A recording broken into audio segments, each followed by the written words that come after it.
You've been hearing most of the day, most of the afternoon about our living room conversation. We wanted to have an opportunity to bring all of these great, creative, smart, wonderful people together to see what would happen if they were sitting in a living room together. We hope you'll think the same thing. We're just very, very curious about it. Um, After all, creative convergence is about the intersection of sectors, and all these folks represent different sectors. So we needed somebody to moderate this session that had a passion for all of these subjects and had the ability to guide the conversation with not taking it over. Dr. Diana Wong is just the person for the job. Diana's interests are as wide and deep as her experience. She's an associate professor at EMU School of Business, the president of Sensi Change Associates, and the founder of Michigan's Shifted Gears program, which supports career transitions for experienced professionals by developing their capacity to adapt to the new economy. She is also a passionate consumer and supporter of arts and culture. Diana will start the conversation by presenting some of your questions, some of the questions we've gathered from the audience today throughout the day. We have just about an hour for the session, so there may be some times towards the end for questions that evolve from this, but we may not be able to get to every single question that was posed. And I would like to ask and put them on the spot, our presenters today, that some of the questions are very directly directed towards them.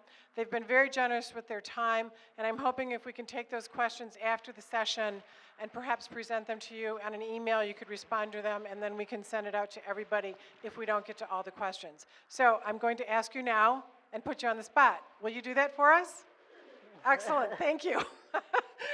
Okay, so Diana, take it away and guide us through. Thank you. Well, good afternoon, everyone. I want to say thank you for being here at EMU, and as a faculty member here, I want to welcome you all at this late hour still. So ask the folks in the back, because some of the important speakers are up here, have some empty seats to move forward. So please come on forward and meet some other folks at some other table where there are some empty seats. Okay. To start off our afternoon session today, first of all, I want to thank again our amazing sponsors for making this happen, and Deb and her team, who've been phenomenal, as well as to the presenters. Thank you for your words of wisdom.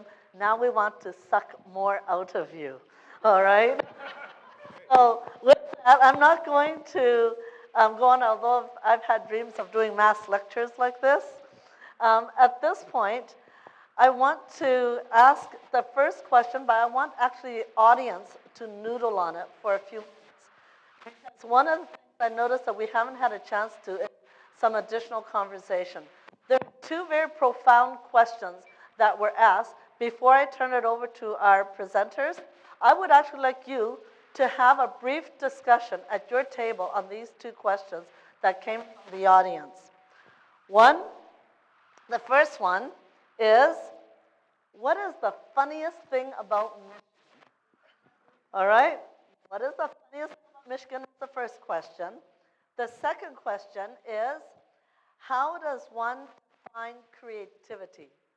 So I'm going to give you about 2 minutes, which is not very long at all, at your table and meet some people to talk about those two questions.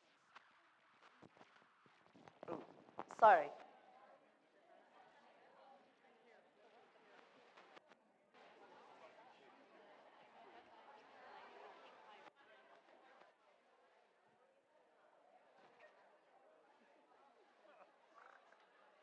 Meanwhile, you two can also figure out.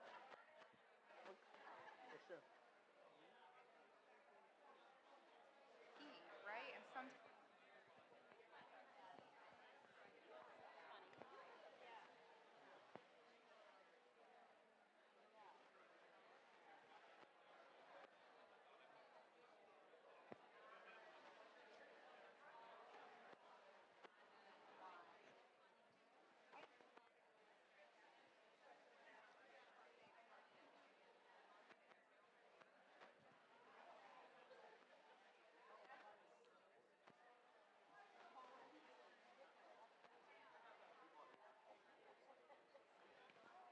30 seconds more.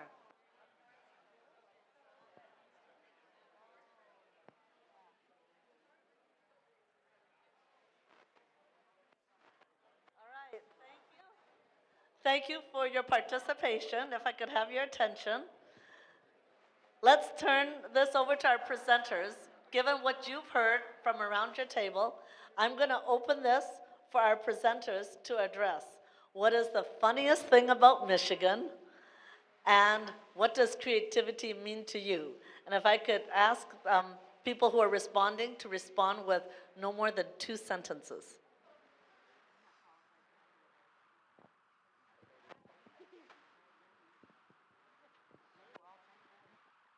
Someone has to go first, I assume. Yes. Can you guys hear me? Hello? Hello? Okay. Well, Testing.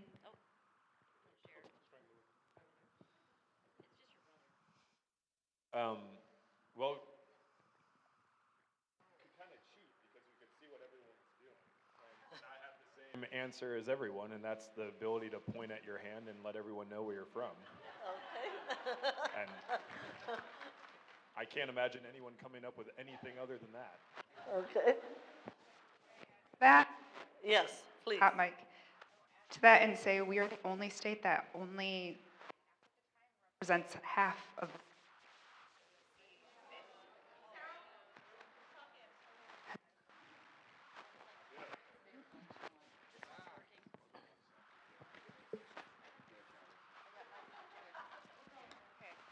I've got 2 mics now, and I was called ma'am, so far so good.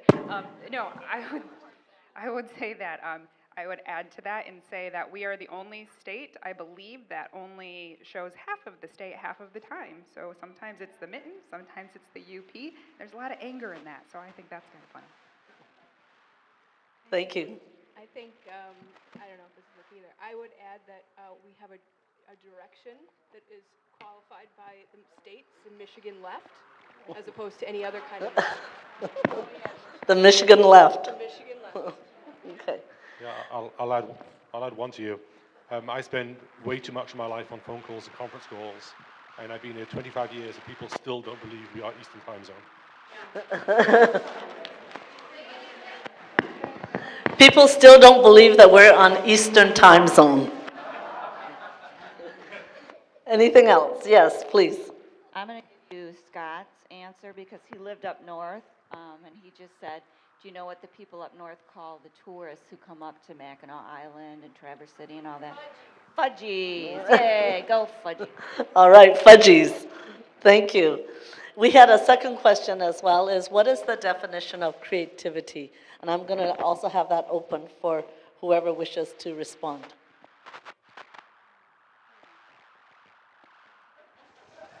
Can I Google it on my phone real quick?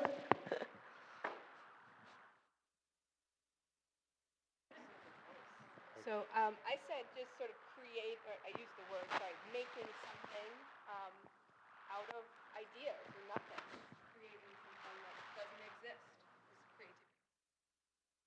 All right, making something out of nothing. Anyone else? Yes. This microphone is good. It depends which way I hold it. For me, it's a little more subtle than that. It's being able to think, I hate the cliche, but thinking outside the box and just being able to not adhere to the status quo and think differently. Okay, thank you. Really, every move we make, every thought we have, every conversation or observation we make is a creation. We're creating some value or some attention to what has occurred. So I see creativity as our innate authenticity being acted out or expressed. Given that I had about a few minutes to think about this question as you were all speaking, from the panelists and the various presenters, one of the continuing thoughts that I was reminded of from all of you in your different presentations, regardless of the perspective, was that creativity is the engine that drives, that makes dreams come true. And so that's what you all have inspired in me as you were talking. So given the hard work, the passion, and there's a deep engine of energy there to make dreams come true. So I want to thank you for your inspiration for today on that. Okay. Let's move on to the next one. This is a question specifically for Sherilyn. In terms of how can art therapy be applied to young children in schools? There are, definitely creative arts therapists working in schools. A lot of people with arts degrees also have education degrees, so you kind of get the best of both worlds, especially with so much mainstreaming now, too. It's wise and valuable. Art with students, I think it's the same as it is with everyone, an opportunity to use materials that bring out, we will overuse the word creativity today, but bring out the unique thoughts, ideas, feelings that children have. I was talking with someone over there a moment ago about, and I'm going to take it off subject just a touch, PTSD veterans and working with them using the various mediums. And sometimes you have to be careful because if you don't know where to go with it, you can open up a real sensitive door. And the same would be true with children too. But I think most teachers, become very skilled at dealing with that too. So I think it's just the abundance of art that's out there to use it. Thank you, Sherilyn. And for Ben, this question is about the big push to be right, to have the right answers at school and trying to have tests in order to teach to the tests where there's standards that we get obsessed with. How can we encourage the kids' elementary schools to think STEAM right now? Because you've been in the middle of a lot of this. And as an aside, I do want to thank for anyone here who's been involved with Northside STEAM, because my nephew goes there, he loves it. So thank you for that. This is dead again, right? Okay, okay, there it is again. Yeah, give me the easy one, thank you. I'll now solve our entire educational system in one sentence. It is a huge problem, and I mean, I remember even as a kid in school being told to write a paper and it has to be a certain number of words or a certain number of pages, and cringing because I was able to finish it in less, and now I've got to be verbose and wordy and have fill in there. And I write, and I turned in a manuscript for a book 2 weeks ago, and my manuscript came in 25% less than in pages than I was contractually obliged to. And my publisher was fine with that, because if you're able to actually articulate your comments in fewer words, that's actually a good thing, not a bad thing. And having extra words just because you're supposed to have them sends the wrong message as well if you're supposed to be communicating. It is a huge problem. But it's one of scale, because this is also, anytime you want to test against something, if you want to do it en masse and be able to try and be as fair as you can across large bodies of students, you need to have some sort of standards around them. The problem is we can get overly carried away with them. There needs to be a push, and there's enough of a groundswell that I think people are now paying attention, but there needs to be a push to do more subjective testing and figuring out what is actually the outcome as opposed to the desired number of pages or desired thing you're testing against. Particularly for subjects where the intent is expression and communication, like writing, and to give them a lot more freedom and flexibility. The good news is that some of the new tools that teachers are now employing in the classrooms actually do encourage that, right? So I was telling someone before, if my son grows up never knowing what PowerPoint or Word is, and can still articulate and share his ideas properly with the right, creatively and get a message across, actually it would be a good thing. And so we are seeing now a push towards the kind of tooling that itself encourages better expression, better communication, and more creative expression, and that itself is going to also force a big change. But some of this change has to come from policymakers and decision makers, and it's going to take a while. Thank you, Ben. For Lisa, Alice, David, and Sarah, I actually have 3 questions that are somewhat overlapping for the 4 of you. It's around the displacement issues in cities, how to address every layer of the population. And also, how do you protect artists from being displaced once they help to revitalize a neighborhood, such as what we have seen in Brooklyn? And then what are the civic duty do you think artists have, and what duty do the communities have to their artists? So it's really about the development and the growth and revitalization of being able to be inclusive of everyone.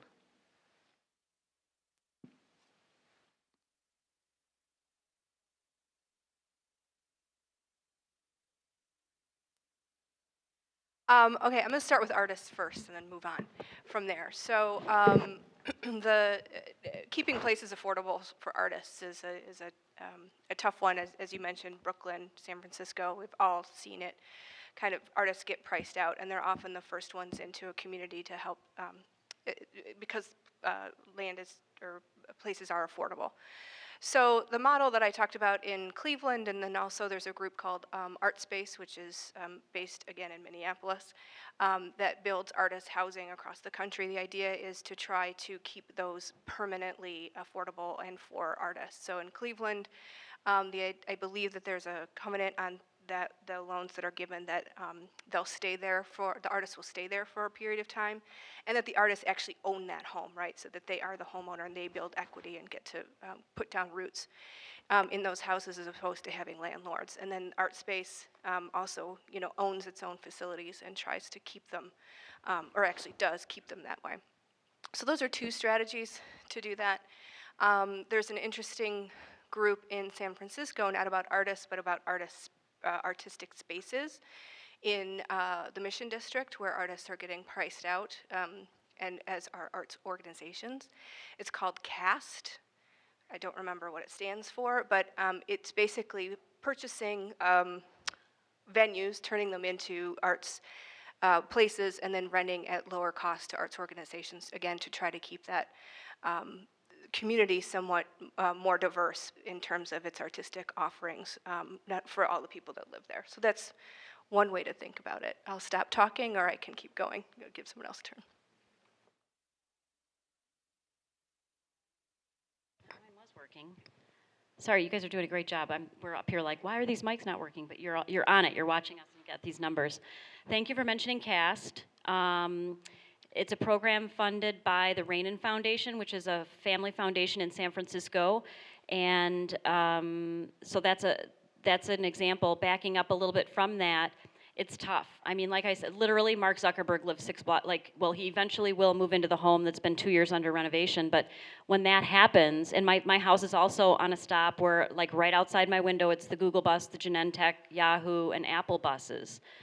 Yahoo's purple, Google's white, who's red, who's gray, Apple's white, Google's gray. It's like crazy culture in San Francisco, and everybody's getting priced out, and it's a big challenge, it's a big problem, and a lot of our artists are moving to Oakland, which is fine because it's the Bay Area, but it becomes very tricky. So to combat that, the CAST program is good. They've bought 2 properties already that they're basically releasing back to arts organizations that will eventually become the primary owner. There's another program, and I don't want to get misquoted or say it wrong, but some of the properties that are being developed, or it's all of the properties, it depends. I think there's some guidelines in terms of what properties there are. For condominiums, there has to be a certain percentage of them that are affordable, and it's not like you can qualify and move in and then resell it. It's always an affordable unit, so you can't resell the unit up to whatever the market value is at that time. There's that, and then we do have some very philanthropic people in the city who are looking at something that happened to our gallery districts. Our gallery districts were getting priced out of SoMa because all the tech companies wanted to move in to have an address in SoMa. And so we have a couple of family foundations that are also buying buildings and intending to divide the buildings up, not for live work spaces, but for art, for work gallery spaces. In some neighborhoods up and coming near the Mission District, and also in Dogpatch, which is another great neighborhood. And hopefully that will do some offsetting, but I don't remember who used I think it was you, David, that used an example of how much money you were gonna raise, but how much money you needed. I mean, it's not even close to really combating the issue right now, but there are a lot of people trying to figure it out and talk about it. And then to move on to sort of the displacement of neighborhood residents, which is kind of a larger issue and something that we think about every day at Kresge. One way we think about it, again, in terms of the creative placemaking, is how can arts and culture be a force of power and an empowerment for neighbors, so that, again, the work that they're doing with the creative placemaking is sort of creating a place and giving them agency and giving them a say in what their community looks like moving forward. But when we also sort of look, even when we look to make an investment, the questions we ask are less about arts and culture and more about what is the plan for the neighborhood, who's got their eye on the ball in terms of the housing mix in this community, how are you, especially if we're in a weaker market, right? We know we want to bring the market back, but how do you think about what is the right sort of economic mix within a community? So even in Detroit, where we need to continue to raise property values, we've got to think now about, okay, but what does that look like? How do you not let the market run wild, and what are those policy implications that you have to put into play so that everybody can be in a space? One of the things that I've seen happen in communities is when you're doing a redevelopment, a community land trust will actually buy property and then never sell the property but sell the buildings on it to the people that are living there. And when that building is resold, there's a formula that determines how much goes to the land and how much goes to the building. And if someone's affordable, they don't pay for the land. So forever it stays affordable that way. It's not perfect, but it is at least a way to begin to get the how do you hold a community together when it turns around. Well, I mean, everybody here articulated it so well. So I will just add one little piece, I guess, on the legislative component of it, and that is, I think this is a conversation that's not only happening in the state of Michigan, it's happening across the country and has been for many years. And so recently, I know that Mayor Bill de Blasio out of New York really, went to bat and said, we want to make sure that we have, housing and make sure that we're investing, in our artists and our community. So we hope that, while that is kind of still getting off the ground, we hope that that's only the beginning of legislation that's making sure that we're investing in artists in our community and that they're there to stay. Thank you, everyone. For the next question, Chris and Mike, if you could address this, and others if you wish, but Michigan Filmmaking Incentive. What are their views? What are your views in its elimination, and can anything be done to reverse the proposal or decision? Economic legislative decisions.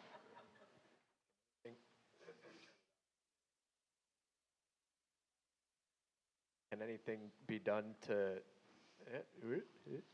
anything be done to reverse the legislative decision? Hire David. I think we were talking. I think our mom was just complaining about this actually yesterday. We like complaining about politics, but I think she was complaining about Snyder not doing more to defend it.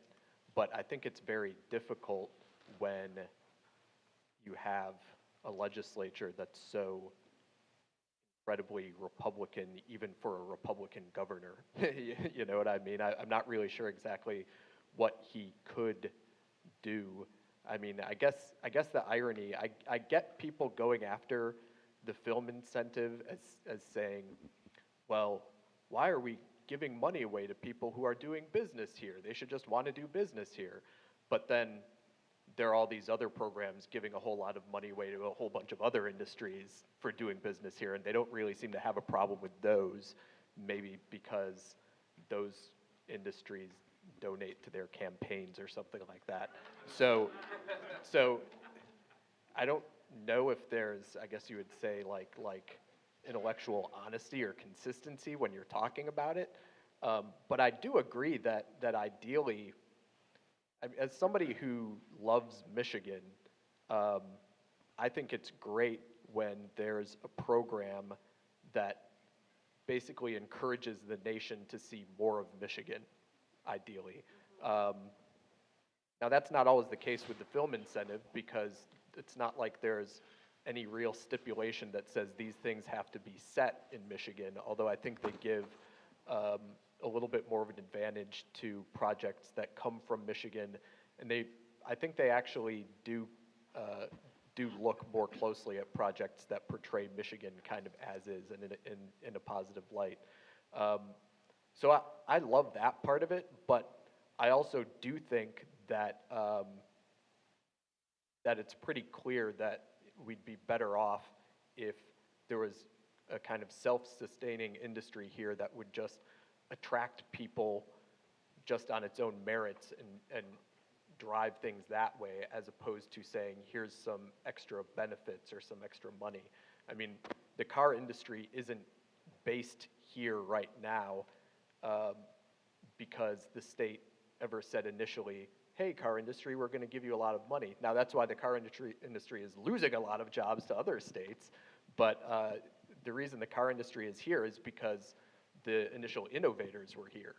So the point is that people ultimately, I think, to have the best answer, need to figure out what my brother was talking about earlier and have good ideas and create things that then draws other people to our state and to its uniqueness, and then creates things that way. That's the ideal, but you know, as much as I love conferences like these, well, I think conferences like these are good to help establish an infrastructure that can give creative people the base by which they can then create things that we can't even dream up, you know, right here in a setting like this. So hopefully that'll lead to something like that eventually. Thank you. And did you have anything else to add? I can talk a lot. I just wanted to take this time to apologize for my language from the first session. I heard all about it from my mother. Apparently there's a lot of chatter in the female bathroom. People are not happy. So I'm going to try and contribute to this session without using any profanity. Thank you. Okay, thank you. This is a dignified audience. You can't talk to them that way. These are dignified people. All right. All right. The next question concerns the VA, and whether... What a segue. Go ahead, please, Sarah. I wanted to follow up on the film issue, and also to say I'm glad my mother is not here. She would scold me too for some things. Tights probably being one of them. But I wanted to follow up on that, you know, just on the incentives part. I think there's a lot of misinformation out right now that legislators are latching onto, and they're using a lot of really interesting buzzwords like handout for Hollywood. And these are the things, and I just wanted to add to the, you know, wonderful description that was shared before, that, you know, this is an opportunity that, you know, that the Michigan House did pass the film, you know, eliminating the film incentives at the beginning of the fiscal year, but the fight isn't over, that it moves into the Senate, and that there's hopefully indication that in the Senate that they're not going to take up the legislation, which would be best for all of us in this room and everybody who really loves films in Michigan. And so I think that, you know, even if the legislation doesn't continue on in the Senate, that this still has to be an opportunity for us to come together and start to say why we appreciate the film industry, to have those, you know, it's so wonderful to have people who are from Michigan and, you know, they are partaking in the film incentives and back here sharing their wonderful work. But it's time for all of us in the audience to come together and speak loudly about why we are invested in film in the state of Michigan, and incentives being one of those ways, because it's a sexy issue out there and it's not going to go away. So even if this legislation fails, we still have a fight on our hands, and so I hope to really work with everybody here, and hopefully we can make the case. Great, thank you. The question about the VA is whether there are art or music therapy partnerships for vets who don't have access to the VA.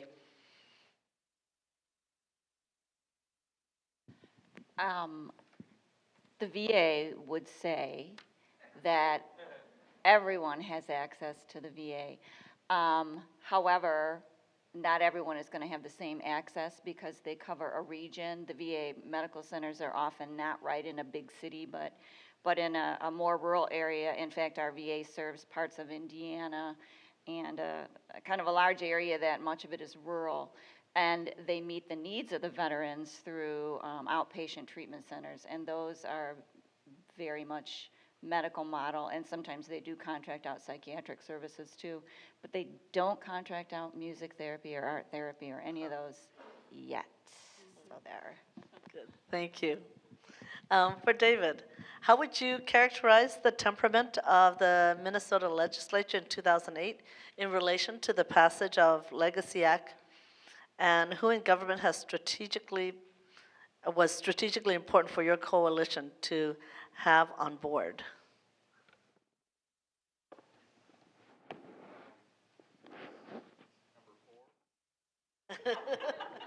Is this working? Okay. You know, there were so many strategic players, both in government and outside of government, for all the different, the 4 different areas that came together in the end. Each of them had their champions. And, you know, if I named one, I'd miss the next. There were so many champions who did so much. I think one of the big things was the governor stayed quiet. While he didn't have a vote, he had the power of persuasion, and the fact that he didn't say anything as a Republican who was against any tax increase was a big deal for us.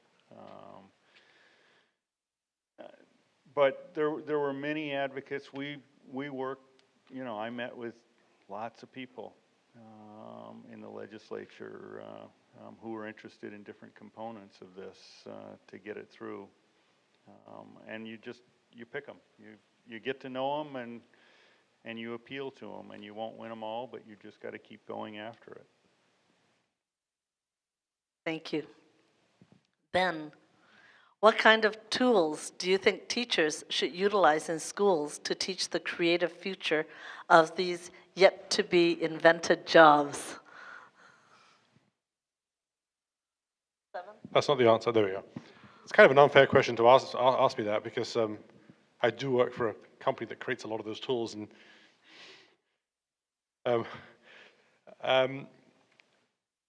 that's the half flippant answer.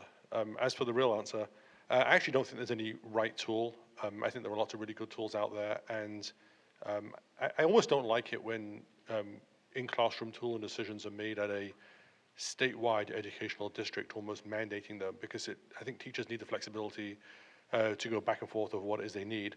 That said, that comes with a challenge. There was a New York Times article just last week talking about the issue with teachers in classrooms picking their own tools and some of the privacy and security concerns that come with that when you don't have a mandate and an education district supervising them as well. So there needs to be a balance.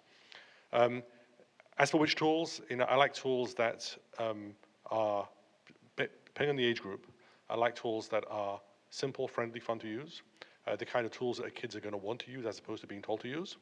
If they're tactile on devices, use touch, that's great. And I also like tools that encourage sharing and collaboration. There's a reason a lot of kids these days are using the likes of a Google Docs instead of a word processor, because they do work in groups, they share in groups. That's the future they're going to be living in, sharing, collaboration. They need to work that way as well. So I would be open-minded. I would look at all the tooling, both tooling that is out available now.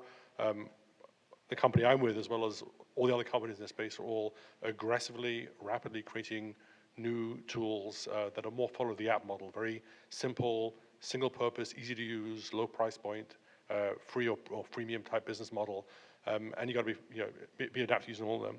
The one other point I'll make is don't fall into the trap of finding one and thinking that's the one size fits all. And if it worked this year, it doesn't work next year.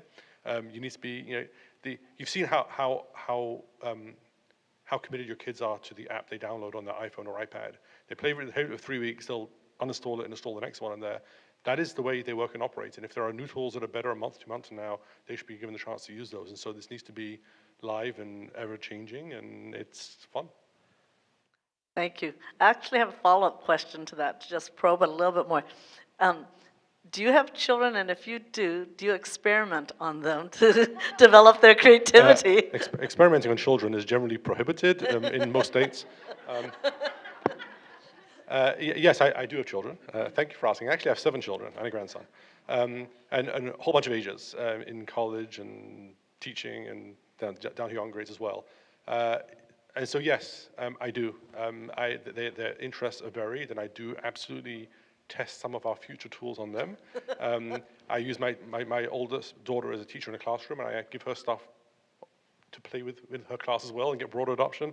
So absolutely. Plus, I'm a kid at heart myself, so I do a lot of testing on myself too.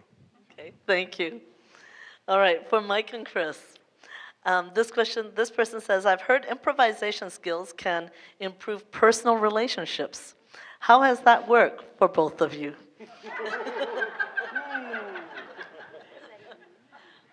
For personal relationships? Personal relationships.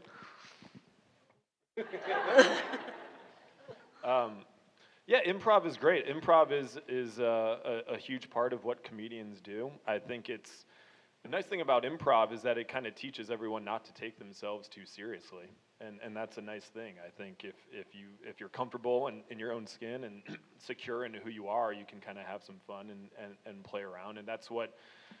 Really, that's why everyone moves to Hollywood. That's why you do creative things. It's something that you enjoy doing, and you want to be able to do it with friends. And it does, we were talking about earlier. It does take you out of your comfort zone, and it takes you out of your shell. So you certainly don't have to be in entertainment or even really creative to get the benefits of improv. And that's great too. There's classes all over the country and all over the world that you can take improv classes. There's probably even like streaming classes, who knows, that UCB or Second City is selling now to kind of do it. And it's a great way just to meet people, kind of loosen up. And, a lot of people in LA take it to get more comfortable with public speaking and just meetings and things like that. And I think it's something that I think has a ton of benefits, and people like Will Ferrell and Adam McKay have made a whole life and a very good career for themselves, really improvising just like they did when no one knew who they were, and they just, really most of comedians just want to make their friends laugh, and that's no different than when they were a kid or now, because the thought is if you can make your friends laugh, then you can make anyone laugh. Okay, thank you for that answer, but if I could ask your brother to maybe share a specific incident when you've done improv on him and how that has affected your relationship. We don't really do improv in any way whatsoever, and it's never affected our relationship. Nice try. No, it's we're not performers by any stretch of the imagination. We've never done improv classes or this is our first stage we've ever been on. But what I would, that's actually all true. But what I would say, as far as improv goes, and Michael touched on this a little bit at the beginning, is that places like UCB and Second City and that kind of thing are more than just places where you can go just to get good at something, but they also end up being feeders into the entertainment industry. So a lot of people who work and write at Funny or Die came to Funny or Die through UCB, which is one of the main 3 or 4 improv schools in LA and also in New York. And I was just Googling improv places, and of course Chicago is famous for Second City.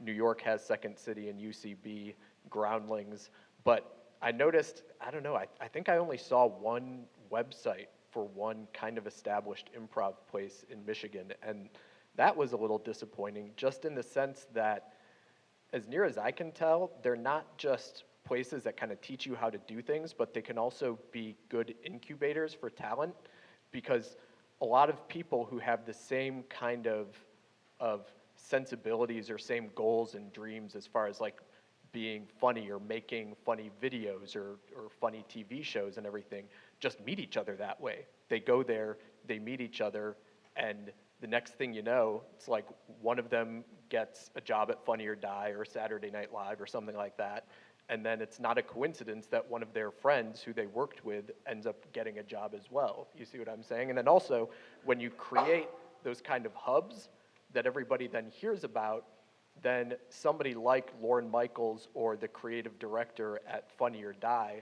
says, oh, this is a place where I've heard they're doing really good comedy, so I should go and check them out and see what kind of funny voices they have that we should look into. So I actually feel like, and whenever somebody asks me, not that I actually have any good answers, but if somebody says, how do you break into entertainment, blah, blah, blah, I say, are you into comedy? And if they say no, then I'm like, well, then I have no idea because you're kind of screwed. But if you're into comedy, what's great is that improvs actually create this environment where there's a real meritocracy, where you go in, and if you're good and if you're funny, then people just recognize it and you succeed and you're better. And that's like a far better situation than most of the other things where it's just like, oh, I hope your dad was involved in this or something like that because you need some kind of connection, blah, blah, blah. So anyways, I hope somebody starts one of those things in Michigan, or more than the one it seems like they have, because it seems like a really great way to bring talent together and then like take things to another level.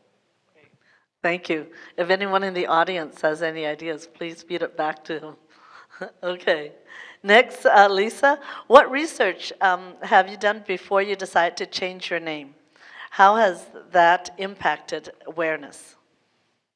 And I guess this is in relation to Illuminate SF. Or number 8. Illuminate SF, or I did mention that we changed our name from the Convention and Visitor Bureau to San Francisco Travel. Oh, okay, that's probably the question. I'm trying to think. I think we did. We have 1,500 members, so we polled our members. We brought in a firm that helped us with brand identity, as one would do. We looked at all the other cities that had changed their names, because I think Choose Chicago had already gone that way from being a CVB. LA CVB changed their name, I think, maybe to a poorer choice of names, the Los Angeles Tourism Board. And so we did research with our members to kind of prep them on what was coming, because they were also going to be the ones, the strongest advocates to be behind the name change. The idea that there was a big debate, now that I remember, of it not being SF. Like 5 of the name options were SF, visit SF, or things like that would be very easy to Google, because that's always something else to consider. And oddly enough, I still spell I spell Francisco wrong most of the time. I'm dyslexic, but I also spell I get the S and the C mixed up 90% of the time. And a lot of people find your name by Googling it, so you want something that will come up a lot in the search. And so it came through strong and loud that it had to have the name San Francisco in it as opposed to SF, so we did have that learning. And most everybody apparently can spell it, not me. So it was basically the research, and then we worked with a search firm. Was there a two-part question? And how does that affect awareness after you've changed the name? So you do have to go through a search engine optimization process where our traffic to our website tanked because our website was a different name before. And so we did a lot of, we did a sort of tiered outreach with regard to our brand. And we also had a lot of visuals made for our brand, so we kind of layered it into a whole year. I have business cards at the table if anybody wants them. I also have like 4 visitor guides left over here with Mike and Chris's mother. She's the holder. She actually hoarded like 4 of them, but no, she didn't really. I'm just kidding. But we put the image on a lot of different things. We pushed it through our email, we pushed it through our social media channels, and we really did a kind of a campaign for our own. So for 1 year, we still did our visitor-oriented marketing, but for that year, we also did a lot of San Francisco Travel Is, and we had a whole manifesto that we wrote, and we created collateral around it, and we literally hand-walked to all 1,500 members. It was not a great, I would not put anybody through that if you have a company and you think that I'm suggesting that is a good idea. But we did hand walk these manifestos to people, and we gave it to the receptionist, who could have cared less what our name was. So that was sort of backfired. But the intention was there, and a lot of other people did get it. And so we kind of, if somebody, I always think of, when you're trying to develop awareness, I always think, how are people finding you? Are they calling you on your phone? What does your outgoing voicemail say? What's the website say? What are your social media? It's all got to be the same. Thank you. I'm going to ask our presenters one last question, but at the same time, I want to invite any audience members, since what they've shared with you, if they've triggered an additional question, if you wouldn't mind coming up to the mic and we can take a few.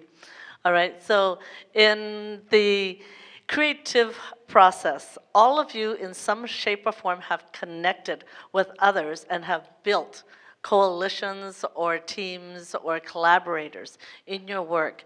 If you wouldn't mind just briefly, each of you share with our audience, what has been your most powerful moment of finding ways to connect with those who share your passion? How did you find others to be with you?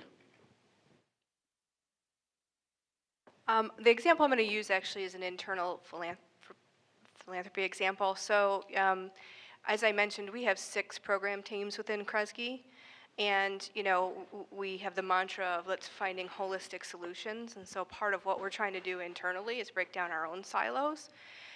If we're asking people outside of our walls to do that, and actually it's really hard to do, right? Even in the office right next door.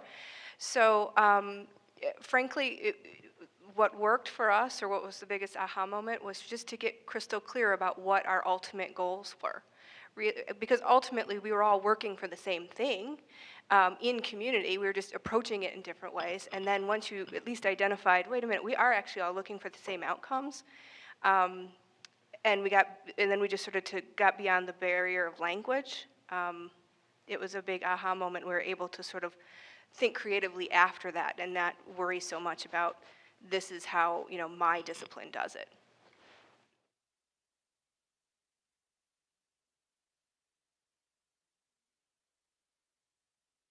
This mic works better. It's an awful lot about trust. When you're building a coalition, everyone in the room has to trust that everyone else in the room is there for the right reasons. And you build trust through honesty. You disagree honestly and clearly. You agree the same way. But if you're not doing that, you'll never build a coalition.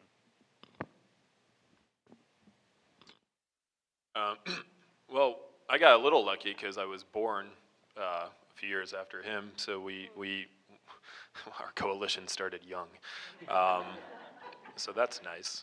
And, you know, I just get very excited. I'm a very positive and optimistic person, and a lot of creative people can tend to be cynical and less positive.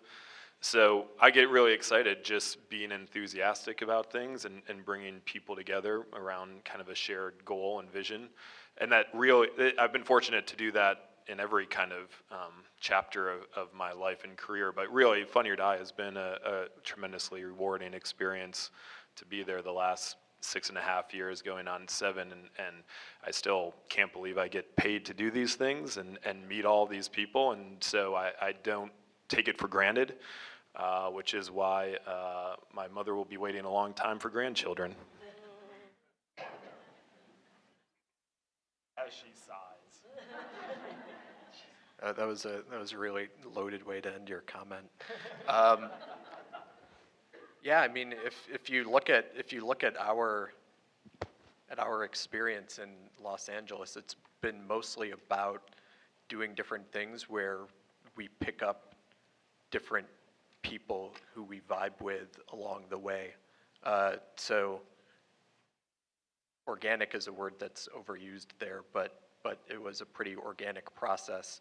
And one of the guys who we still include on emails for big creative decisions is somebody who lives out in LA, who I've known since my freshman year of high school, who is now an actuary.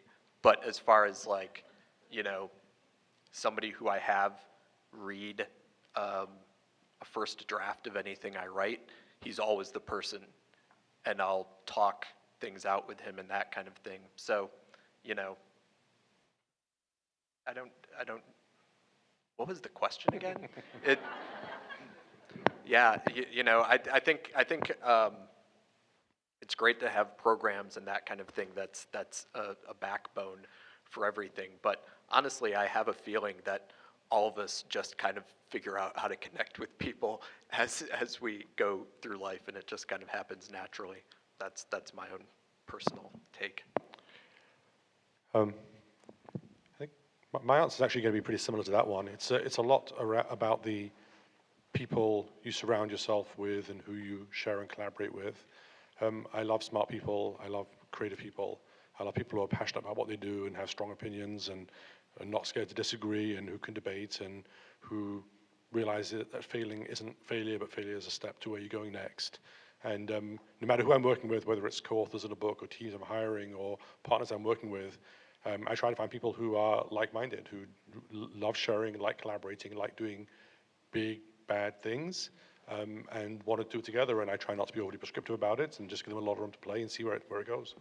So it's really about just planting yourself among people who are smarter and more creative than you.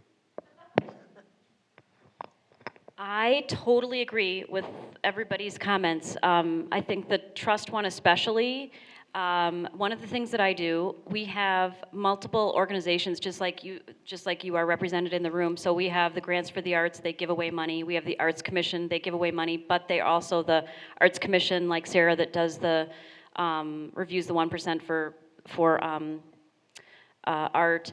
And there's a few other organizations, so I'm on everybody's calendar. I basically got to town, did the whole Hillary Clinton listening tour when I first moved there for like 9 months, and then said, okay, I'm gonna meet with you every quarter. And they hadn't done that before with an arts and culture director, and so we sit down, we always meet somewhere that might or might not involve cocktails. And so that would be the other component that's helpful in building trust.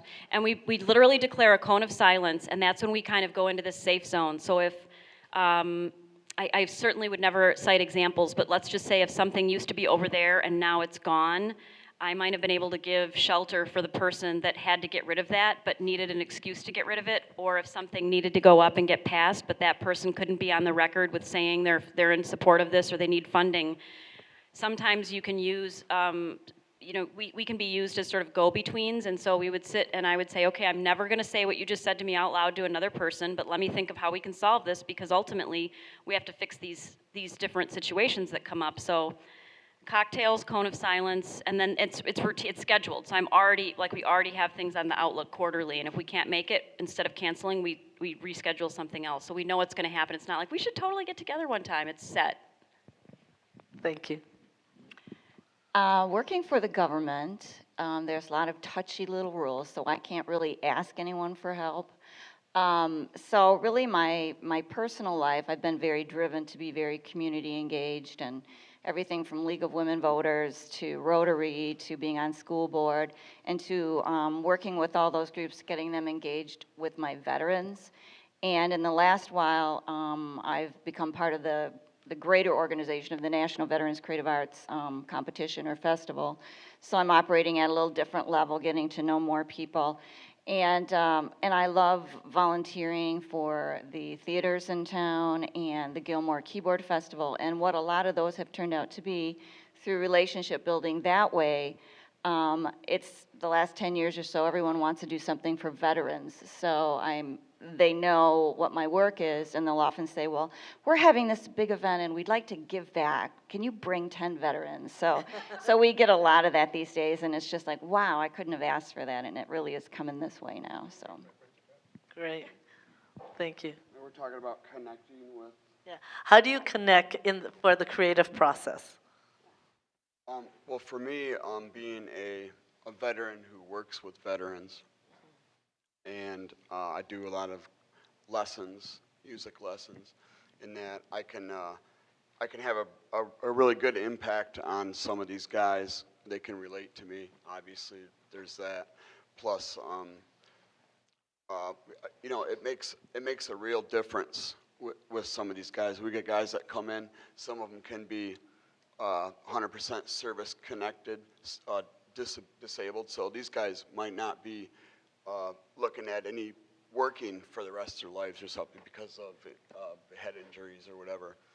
And so they're able to pick up an instrument or pick up a hobby where otherwise they, you know, they're looking for something to fill that time in. And so someone like myself, I can get with these guys and maybe connect with you know, on a more personal level than another clinician or therapist or doctor or whatever, you know. And because you've shared that road. Thank you so much for your service. This is a hard one to go last for, So we'll see. No, but I guess I would say that as Creative Many Michigan, I would say for us it's been transitioning our name to Creative Many, because for us that really means every single person is a member of the many creative individuals across the state of Michigan.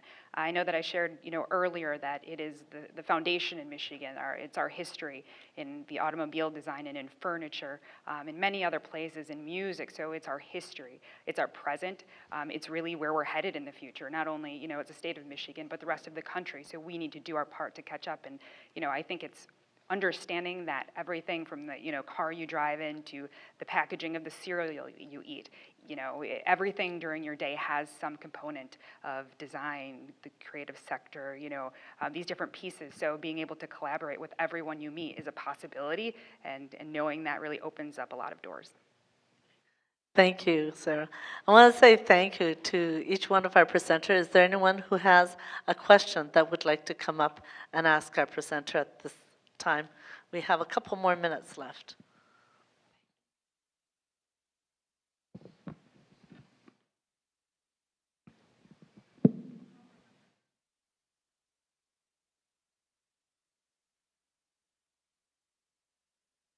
First of all, I want to thank you for a really stimulating conference all day today. One of the threads that ran through all of the discussions today, or nearly all the discussions, was this issue of structural funding for the arts, and what a huge problem it is. And I know that out west where I'm from, counties or towns can vote a 1% sales tax for the arts. I know that what you talked about was a statewide solution. I know that in Lansing they talked about a citywide solution. In Michigan, there is no ability to do a regional or business district for the arts. But so I'm actually wondering what do you think is an ideal solution, and do we need to do a structural change in our constitution so that people can solve a structural problem of funding in the arts in some fashion? If anybody has any feedback on that.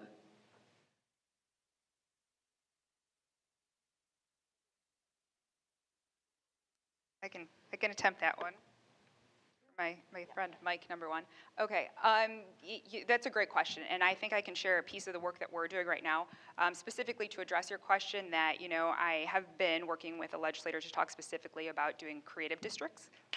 So hopefully there'll be more information about that shortly, but I would say as the broader picture that we are working with members of the legislature. We're developing a Michigan Legislative Creative Caucus, so a bipartisan caucus that's dedicated to these issues, focusing on creative placemaking, talent in place, trade missions and export opportunities, creative education, to really be able to focus on these specific policies to identify where we can get support, right? Because I think that's the key that David mentioned, to have those specific people behind it, but to really dive in deep on what we're able to do in our state. And maybe Deb has a follow-up.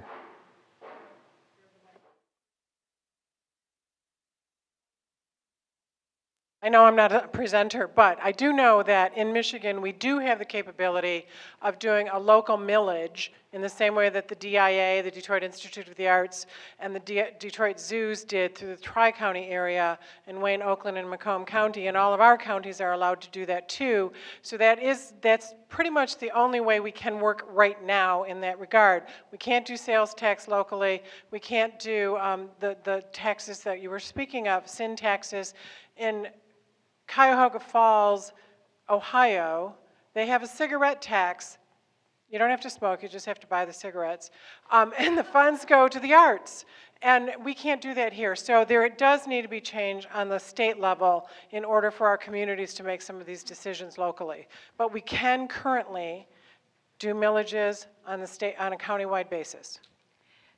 So I would add to that, again, from the interdisciplinary nature of pushing ourselves to think beyond getting a dedicated fund specifically for the arts, and thinking about how do we get other dedicated funds for things like low-income housing, for transportation, to put in some dollars for arts and culture, right? So you've got HUD's Choice Neighborhood Program, which embedded points for holistic approaches to revitalization.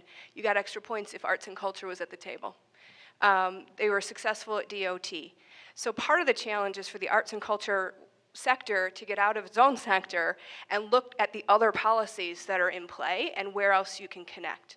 And then part of what our job on the policy end is to try to think about how do we push arts and culture into those funding streams, because frankly the money is in DOT and it's in other, I'm all for a dedicated arts and culture funding stream. I think that's important, but I think that there's another play as well. Thank you. Diana. I'm Brittany Affolter-Kane. I'm a Arts Alliance board member, and in my day job, I work for the 3 big research universities we have in the state. So my life is compartmentalized, so I love, I know I'm a little taller, sorry. My life is compartmentalized, and I love this conference because it gives me pathways to different parts of my life. And so you all have, if not silos, compartments too. You're all going back to different places and different functions, and I'm wondering, as guest speakers here, what your takeaway, initially at least, because obviously we'll be thinking about it for the next month, but what are your takeaways? Or even if you have questions for other speakers on the stage. So, thanks. Thank you, Brittany. Takeaways by our presenters, and any questions amongst yourselves? It's easy for me to say there's a lot of takeaways, but the first thing I said at the top of the presentation, I'm just really impressed at how many disparate organizations are here. You're from the same sector generally, but it's a great gathering. I think you guys should give yourselves a lot of credit and recognize it in context to some other cities that I've worked in the arts and that I work in currently. This is a good showing. This is a good discussion. It's a great, Deb, you put together such a great assortment of content and speakers. I've been riveted all day, so really. Thank you. Others?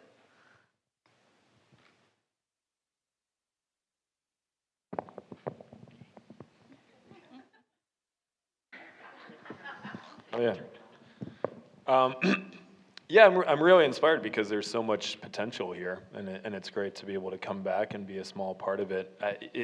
I don't think there's a sexier city or brand in the world right now than Detroit. Detroit is great business, right? Yeah, it's you can get a lot of mileage out of saying you're from Detroit or near Detroit. You don't even have to be from Detroit, but Detroit is a very positive thing, and Shinola watches are doing very well. We were just talking last night with a writer from the New York Times. I feel like there's a story about Detroit every week or two, and a lot of them are really positive stories. And it seems like the market there, hopefully it learns from other cities, or maybe doesn't learn from other cities, because there are a lot of artists there, and hopefully that can stay a part of it and they can find their support.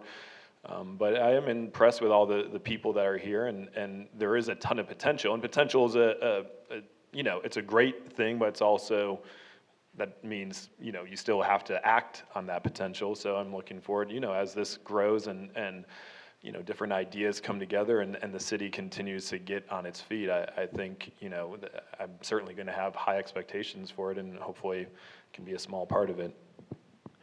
Thank you. Anyone else? Takeaways that you've had or questions that you have for one another? Okay, I'll bite. I'll just add one comment. I spend a lot of time on the road, hundreds of days a year traveling.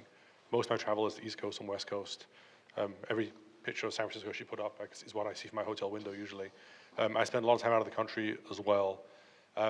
And this is kind of just a bit of a sobering reminder that there's incredible potential here locally that isn't being looked at by a lot of the bigger organizations on either coast, and we just need to be loud and proud. Thank you. Roy Sexton, one of the co-founders of the Penny Seats Theater Company here in Ann Arbor. And I don't mean this question to seem as loaded as it's going to come out of my mouth, but I don't know how to say it. Is it possible to have too many organizations all chasing the same ball?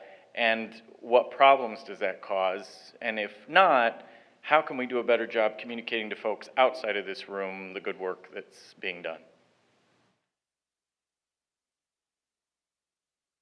Questions on the floor for anyone who wishes?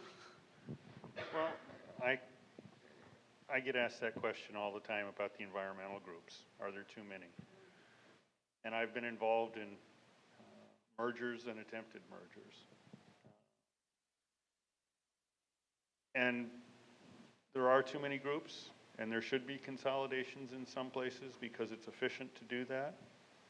The biggest problem you have is ego. It gets in the way of all good things when it comes to organizations, and it comes from the person running the organization, and it comes from the board, who aren't willing to give up their position of power for the greater good. And you got to call it out. Thank you, David. Anyone else want to comment?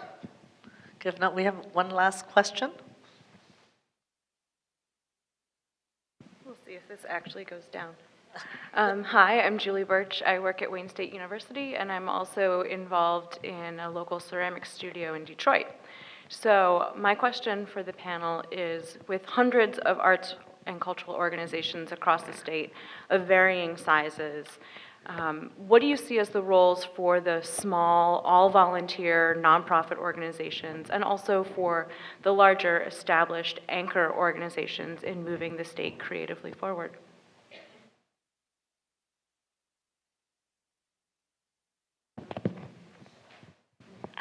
I mean, I can give one small, that's kind of something that we deal with in San Francisco too. You know, we have a lot of really great makers, we have a lot of great organizations, and I'll answer the question hopefully in a way that's using another example too. We might have somebody come to us and it's a small, and they'll say, well, we're so small and we're off the beaten path, no one's gonna find us, why aren't you sending us more people? I'm like, are your hours on your website? I sound mean, I'm not that mean, but I do mean it. You know, a lot of times I'll look at someone's website, I'm like, I don't even know what neighborhood you're in. And so I think one of the things is getting unified, is that the right word? Organized? So if you have a number of people that are around you, make a list and make sure somebody knows that you are all there and when you're open and when you're not open. This is specifically addressing that, the small volunteer ones, because a lot of those are open like the first Monday of every, or the first weekend of, or the only every other weekend or whatever. All that's good, you just have to get the information out. So I think as organized as people can get and unified. I'm just speaking very much from the position of somebody that's trying to get visitors to come. And I know there's a lot of other very good and valid reasons to ask that question, but from my point of view, it's where are you, when do I go, and can I bring journalists there? Because those are the off the beaten path experiences that we want to bring people to have unique experiences. And so if you show me, and like Deb, we never have artists that we don't pay. But we do have people that come to town that want to write about us or that can get us coverage or business, future business, like a meeting planner might come and do a site visit and see a lot of places. So if you're open to that and can meet us, we feel really grateful when that happens, because it allows us to tell that story from those points of view, which bring more people in and kind of helps the greater good. I guess where you sound like a broken record, I think regardless of small or large organizations, for us, it's again getting outside of your own organization and thinking and trying to understand what's happening within the community that you're sitting or working with. And so, you know, examples of large organizations doing that might be something like the Queens Museum in Queens, New York. They actually have community organizers on staff, and their role is to organize the community around issues that are important to the community. And so it's not an arts and cultural mission, it is a mission as a community anchor, right? They are a museum, but they're also part of that community, and they are after community issues. Smaller organizations I probably can speak less to, but that's my thought. Thank you so much, everyone. We have about a minute left. I want to thank you, the audience, for being here this afternoon, and to thank this amazing, generous, creative panel of speakers that have come from far and near and returned. And so I'm really grateful for the inspiration that you've provided, and I just want to wish each of you many more ahas and creative works as you move forward in our journeys together. I want to thank Deb and her staff for an amazing event.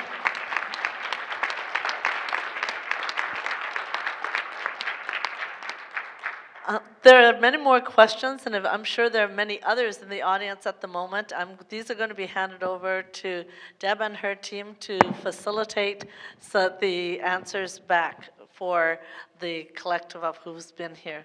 So thank you once again, everyone. One more time for our amazing presenters. And thank